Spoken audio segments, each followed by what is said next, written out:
Hello বন্ধুরা, সবাইকে জানাই রথযাত্রার অনেক অনেক শুভেচ্ছা। আর দেখো, আমরা চলে এসেছি জগন্নাথ দেবের দর্শন করতে। আমাদের এখানে দুখানা রথ হয়, এটা হচ্ছে একটা হরিসভা রথ, একটা গান্ধী আশ্রমের রথ।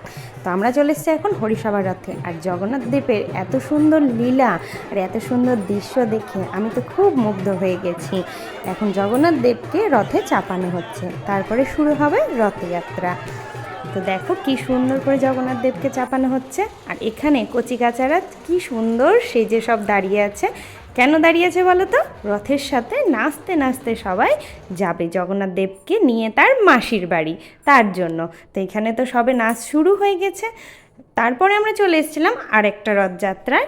সেখানে দেখো বলরাম, সুভদ্রা এবং জগন্নাথ দেবকে রথের চার সাইডে পরিক্রমা করিয়ে রথে চাপানো হবে।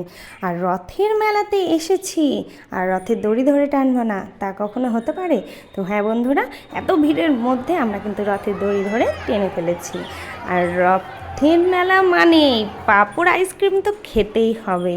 তো চট জলদি আমরা পাঁপড় আইসক্রিম কিনে নিয়েছি আর কপ কপ করে খেয়ে নিয়েছি। তোমাদের ভিডিওটা কেমন লাগলো অবশ্যই জানিও।